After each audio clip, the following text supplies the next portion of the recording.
अऊज़ु बिल्लाहि मिनश शैतानिर रजीम। बिस्मिल्लाहिर रहमानिर रहीम। अल्लाहुम्मा सल्लि अला मुहम्मदिन व आलि मुहम्मद वअज्जिल फरजहुम। अस्सलामु अलैकुम व रहमतुल्लाहि व बरकातुहू। जी शाह जी, कोई सवाल जानवरों के हवाले से कोई है तो उसके ऊपर आप बात कर सकते हैं। ये पूछना था, LSD आई है जानवर को, LSD। साले बन गए, फट भी गए, उसके ऊपर हमने क्या लगाना है? अच्छा, बड़ा अच्छा सवाल है जी। सवाल इन्होंने, हमारे शाह जी हैं हबीबुल्लाह शाह जी, इन्होंने सवाल किया LSD डिज़ीज़ आई है, यानी लंपी स्किन डिज़ीज़ आई है। उसके ज़ाहिर है छाले बनते हैं, वो कहते हैं वो फट भी गए हैं जानवर। उसका क्या है, प्रेग्नेंट है, प्रेग्नेंट भी है, गाय है। गाय है। गायों में ज़्यादा ये मसला होता है लंपी स्किन डिज़ीज़ का। अच्छा, उसको क्या हम दे सकते हैं, आपका ये सवाल है, बड़ा अच्छा सवाल है।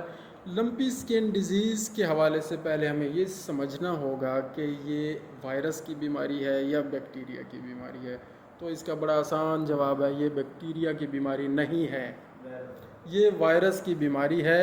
और वायरस भी पॉक्स वायरिडी फैमिली से ताल्लुक़ रखता है। जो पहले किसी ज़माने में ये पॉक्स वायरस होता था, अब वो ख़त्म हो गए हैं। गोट पॉक्स, शीप पॉक्स, ये वायरस इनको मुतासिर करता था। अब उस फैमिली का एक और वायरस है जिसको हम लंपी स्किन वायरस कहते हैं। तो वो वायरस जो है ना, वो गायों को ज़्यादा मुतासिर करता है और उनको नुकसान पहुंचाता है। अच्छा, इनको भी दवाई फिर बाद में दें, पहले मेरी बात सुन लें, आप भी सुन लें। तो लंपी स्किन डिज़ीज़ वायरस से होती है, गायों में ज़्यादा होती है। भेड़ों बकरियों में इस वायरस का कोई असर नहीं है। भैंसों में ये असर करती है लेकिन कम। ठीक है जी। अब सवाल आपका ये है कि करना क्या चाहिए। अच्छा, इसमें क्या होता है, बुखार हो जाता है 106 डिग्री फ़ारेनहाइट, इससे भी ऊपर चला जाता है, जानवर खाना पीना छोड़ देता है, उसके ऊपर छाले बन जाते हैं, जिस्म के ऊपर छाले बन जाते हैं। शुरू में कम होते हैं, बाद में ज़्यादा हो जाते हैं। और ज़ाहिर है चलना फिरना कम, खाना पीना कम, बहुत तेज़ बुखार, आँखों से फिर पानी बहना शुरू हो जाता है, नाक से पानी बहना शुरू हो जाता है, बैठ नहीं सकता। ज़ाहिर है बुखार बहुत तेज़ है और उधर छाले बने हुए हैं, जानवर बैठेगा कैसे। तो यानी कि एक बेचैन कैफियत होती है जानवर की। वायरस इंतहाई ख़तरनाक है और इससे ये है कि अगर प्रेग्नेंट है तो एबॉर्शन हो सकता है और ज़्यादातर चांसेस यही हैं कि जानवर जो है ना अपना बच्चा गिरा देता है, एबॉर्शन हो जाती है। अब अक्सर लोग आते हैं हमारे पास, वो कहते हैं जी दवाई कौन सी इस्तेमाल करें। तो इसमें वायरस क्योंकि है, वायरस के ख़िलाफ़ एंटी वायरल मेडिसिन्स यहाँ तो अवेलेबल नहीं हैं। बहरहाल मेरी रिकमेंडेशन ये है कि अगर रिबाज़ोल, ये भी एक एंटी वायरल मेडिसन है, रिबाज़ोल अगर कहीं मिल जाए तो ये अगर मिल जाए तो इस्तेमाल हो सकती है। रिबाज़ोल एंटीवायरल है, ये जनरल तमाम वायरसेस में इफ़ेक्टिव हो सकती है। रिबाज़ोल टेबलेट फॉर्म में आती थी पहले, इंजेक्शन फॉर्म में भी शायद हो, बहरहाल वो यहाँ नहीं है। सेकेंडरी बैक्टीरियल इन्फेक्शन वायरस में हो जाता है। जब भी कोई वायरल इन्फेक्शन हो तो जानवर को सेकेंडरी बैक्टीरियल इन्फेक्शन का ख़तरा मौजूद होता है कि दूसरे बैक्टीरिया इर्द गिर्द के वो आके हमलावर हो जाते हैं और साथ एक और बीमारी भी शुरू हो सकती है और हो जाती है। उससे बचने के लिए बेस्ट चॉइस पेनिसिलिन है। पेनिसिलिन के इंजेक्शन लगाएं, पेनीवेट, पेनबायोटिक, PPS और बहुत सी प्रेपरेशंस अवेलेबल हैं मार्केट में, जो मिल जाए। हम यहाँ किसी की मार्केटिंग के लिए नहीं बैठे, वैसे just for awareness. Procaine penicillin मिल जाए, बेंजाइल पेनिसिलिन मिल जाए, सिंपल पेनिसिलिन मिल जाए, तो ये सुबह शाम 2 टाइम कम अज़ कम, वैसे तो हर 8 घंटे बाद अगर रिपीट हो जाए तो बहुत अच्छा है। ये लगाएं, इससे स्किन की बाकी इन्फेक्शंस भी कवर अप होंगी और वो जो फोड़े फिंसियाँ और छाले से बने हुए हैं उनको भी फ़ायदा होगा उस पेनिसिलिन के इंजेक्शन से। नंबर 1। नंबर 2, वहाँ पर क्या लगाएं, लोशन कौन सा लगाएं, आयोडीन लगाना चाहिए, जेंशन वायलेट लगाना चाहिए, डेटॉल लगाना चाहिए, कौन सा एंटीसेप्टिक लगाएं? तो सबसे अच्छा एंटीसेप्टिक हमें यूज़ जो करना चाहिए वो है डिटोल। डिटोल इस्तेमाल करना चाहिए और प्योर फॉर्म में इस्तेमाल करना चाहिए। पानी में मिक्स करके अगर डिटोल इस्तेमाल करेंगे तो बीमारी और ज़्यादा फैलेगी, क्योंकि पानी के अंदर पहले भी कुछ ना कुछ जरासीम होते हैं और वो मज़ीद ग्रोथ हो जाती है जरासीमों की और वायरस बहुत ज़्यादा बढ़ जाता है।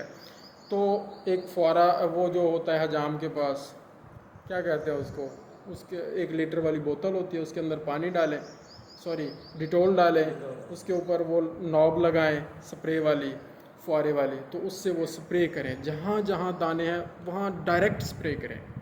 पूरे जिस्म पे करने की ज़रूरत नहीं है, सिर्फ दानों वाली जगह पे, फोड़े वाली जगह पे, छालों वाली जगह पे स्प्रे करें और आप देखेंगे 2 घंटे बाद वो छाले, वो दाने, वो फोड़े बिल्कुल स्क्वीज़ हो जाते हैं और बिल्कुल छोटे हो जाते हैं। और 4 घंटे बाद अगर आप 2-3 दफ़ा आपने 4 घंटों में कर दिया स्प्रे डिटोल का, प्योर डिटोल का, तो 4 घंटे बाद वो दाना नहीं होगा।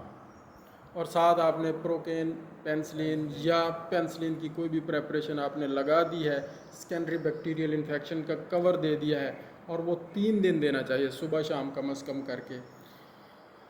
और इसके साथ एंटीवेल से एलर्जी कम होती है। ज़ाहिर है जहाँ पर स्किन इन्फेक्शन हो किसी भी किस्म की हो, वहाँ पर जानवर को एलर्जी होती है, ख़ारिश होती है, तो उस एलर्जी ख़ारिश से बचने के लिए एंटीवेल का इस्तेमाल ज़रूरी है।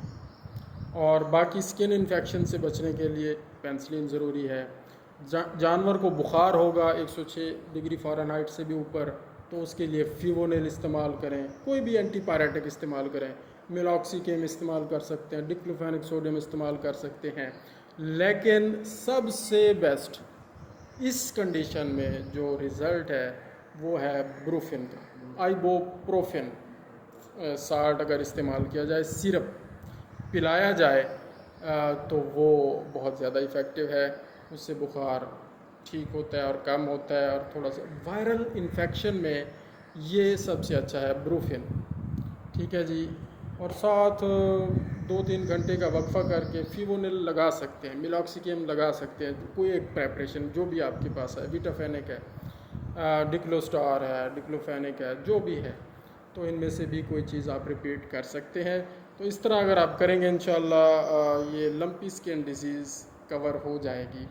और ये जो प्रेग्नेंट एनिमल जो आप देख के आए हैं, ये प्रेग्नेंट एनिमल है, इसको आपने पेनाकार्ड, प्रेडनिकार्ड का इंजेक्शन बिल्कुल नहीं लगाना।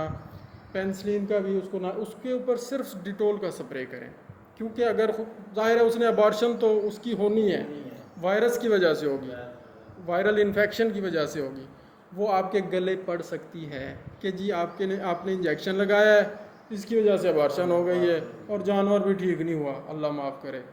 तो इसमें सबसे बेहतर यही है कि अर्ली स्टेज में ये डेटोल का यूज़ करें, प्रोकेन पेंसिलिन का यूज़ करें, मेलॉक्सिकेम का या आइबोप्रोफिन का इस्तेमाल करें, तो जानवर ठीक हो जाएगा। अगला कोई सवाल है? की वजह से जानवर की टांगों में सोज हो जाती है, सोजिश हो जाती है टांगों में। हाँ, उसका क्या करना है?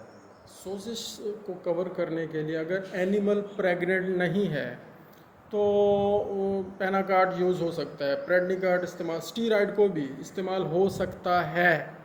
लेकिन वायरल इन्फेक्शन में, क्योंकि ये वायरस एक सेल के अंदर ग्रो करता है और इतना ज़्यादा तादाद हो जाती है कि सेल फटना शुरू हो जाते हैं, और जब वो फटते हैं तो सोजिश होती है और स्वेलिंग होती है। इस वजह से आइबोप्रोफिन या ब्रूफिन जिसको हम कहते हैं सिरप, ये उस स्वेलिंग को कम करने में, उसके दर्द को कम करने में और उसकी सोजिश को कम करने में, और जोड़ों के दर्द, टांग का दर्द, उसकी सोजिश को ख़त्म करने में ब्रूफिन बहुत बेस्ट है। पेनाकार्ड से भी बेस्ट है, डेक्सामेथासोन से भी बेस्ट है। तो ये आप इस्तेमाल करवाएं। जज़ाकल्लाहु खैरन। मज़ीद सवालों के साथ हाज़िर होंगे। अल्लाहुम्मा सल्लि अला मुहम्मद व आले मुहम्मद व अज्जिल फ़रजहुम।